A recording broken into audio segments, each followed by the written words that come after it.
Hey guys, Sidison here.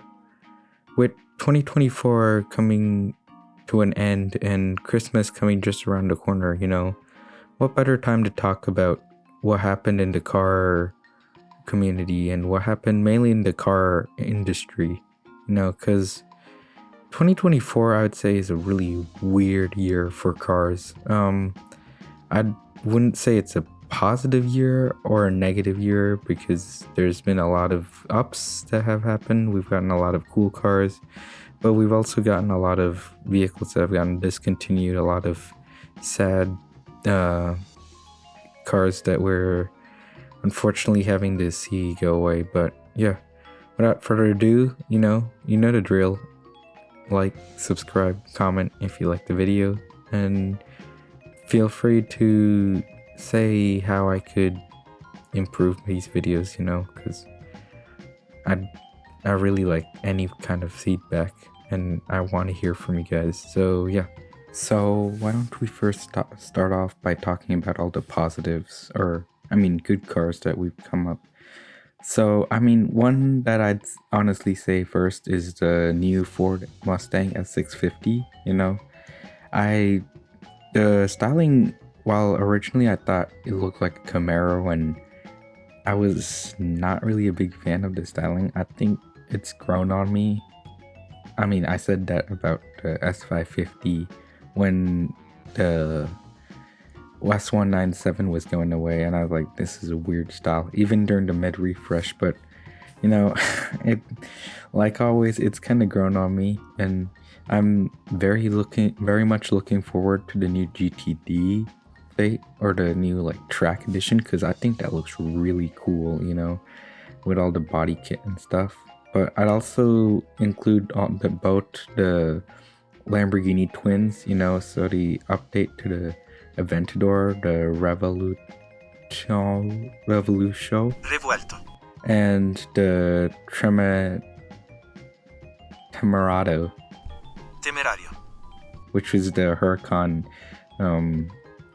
replacement. I very much butchered those names, but a lot of people were not very glad to see them replaced with hybrids, but I'm still kind of glad that they still haven't gone full electric. So there's still the gasoline combustion engine and the electric motor, which I'm really glad to see.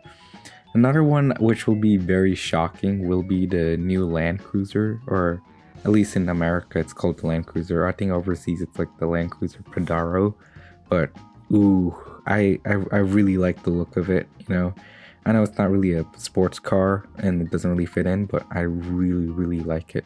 And speaking of sports cars though, I'd say both the McLaren W1 and the Ferrari F80, I'd say they're both rivals, but damn, they look really nice, I'm wanting to see, Ferrari, usually you'll see Ferrari and McLaren, and then you'll see either Porsche or some other company make a trio, so the Holy Trinity. So I'm kind of wanting to see which company completes the Holy Trinity.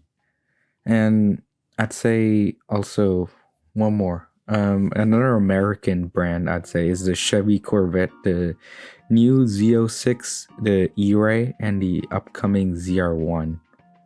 The Z06, wow, that engine, once I was able to hear the engine in person, wow, that flat plane crank V8, it sounds so good. And the styling, it honestly, I don't understand why I would even want to buy a Stingray anymore after looking at the Z06. I just really love everything about the Z06. But also, surprisingly, I think the E-Ray, which is the hybrid version, despite my dislike towards electric vehicles, I have grown a really big soft spot towards plug-in hybrids. I don't hate all electric cars, but there's not a lot of electric cars that I know I can like count. I think it's only like I can only count like what 6 or so electric vehicles. I'll go on about it with a later video, but yeah, the hybrids. I mean, it was surprising. I really liked the E-Ray. I think the E-Ray is really cool, and I can't wait to see what Chevrolet is going to do with the ZR1.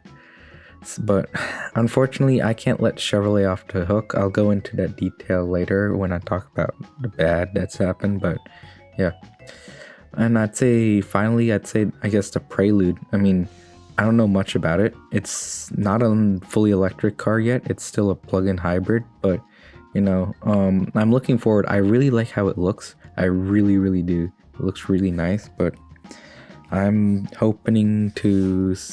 I'm really hoping it comes with a manual, even if it's a hybrid vehicle.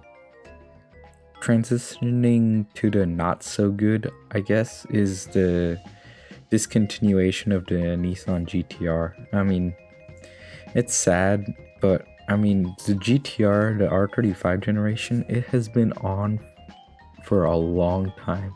It came out in 2007, and it has been on, like, it's had a 10-year anniversary. I was surprised that they were gonna delete it. I thought I was gonna see its 20th anniversary and up until 2027, but yeah, well, I really like the GTR.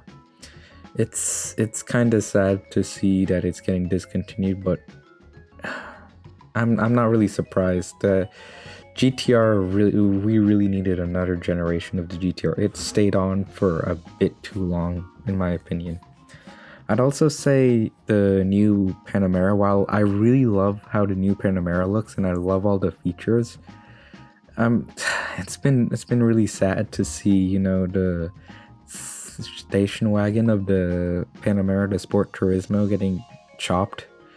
I actually really liked the Sport Turismo. I really wanted to see a refreshed Sport Turismo, but unfortunately, we probably won't see that again. We'll just see the regular fastback, which is kind of sad because as y'all probably know, there barely is any sporty station wagons in America. There's barely any station wagons at all in America. Nevertheless, sporty station wagons. So yeah, right now I guess it's just the RS6 Avant and maybe the M5 Touring, although that thing weighs like a brick. Anyway, what else? Oh, speaking of Audi, damn, the R8.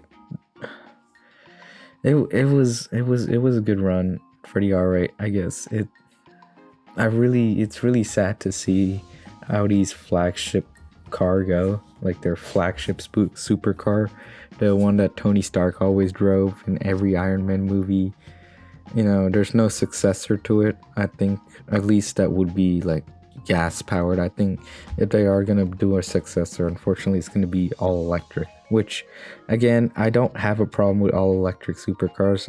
One of my favorites is the Rimac Navara, but I don't think that forcing every car to be electric is a good thing. But that's that's a topic for another video. Yeah.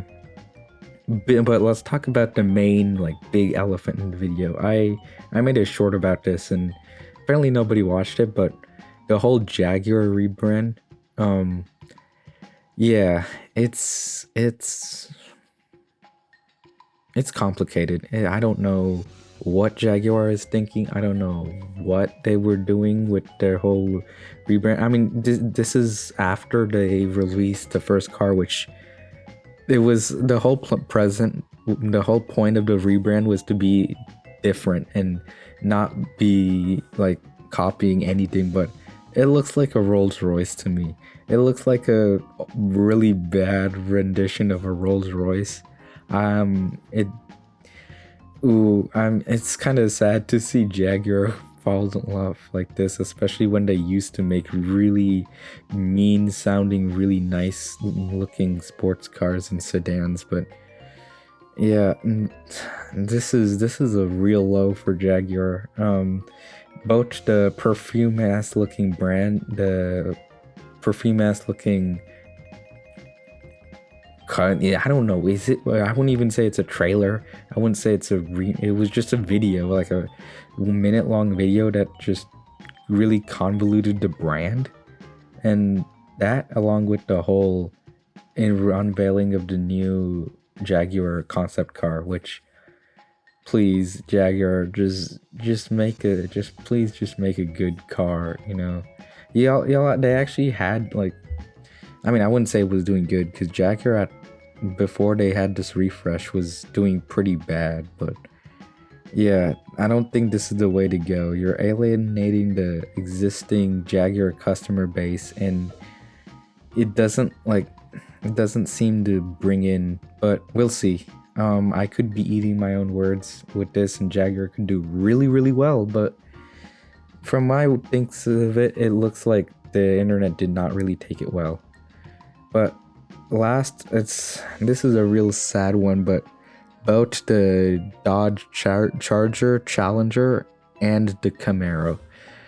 This is the end of the second end of the muscle car era, I would say. Like, I'd say we witnessed the end of the muscle car era during the 70s, but this is the second end. I mean, I was sad. I mean, I can't imagine being old enough to grow up in the birth of the second muscle car era and the death of the second muscle car era. Like, it's sad. It's a sad day for America seeing the Camaro being killed and both the Charger and the Challenger getting killed, which just kind of leaves the Mustang once again to be the only car, just like it was when the first muscle car died, you know, and Mustang was left alone and get neutered. At least this time, the Mustang is on par with the last generation and hasn't been completely killed. But yeah, that's why I said it's weird, because I mean, while we have gotten a lot of cool cars and a lot of exotic cars, there's really a feeling of, you know, sadness among affordable sports cars, and I feel like we're getting less and less affordable sports cars, and things are just getting more expensive. But yeah, that's just why I see it. But yeah, no. If you made it to the end of the video, thank y'all for watching. Thank y'all guys for even, you know, subscribing and stuff, for those who are. And if you aren't, you know, feel free to. It helped me a lot. You know, you guys won't admit it, but I mean, you guys won't realize it, but like, it really helps a lot. So yeah, I'll see you guys in the next video, hopefully next week, before Christmas or even after Christmas. Bye.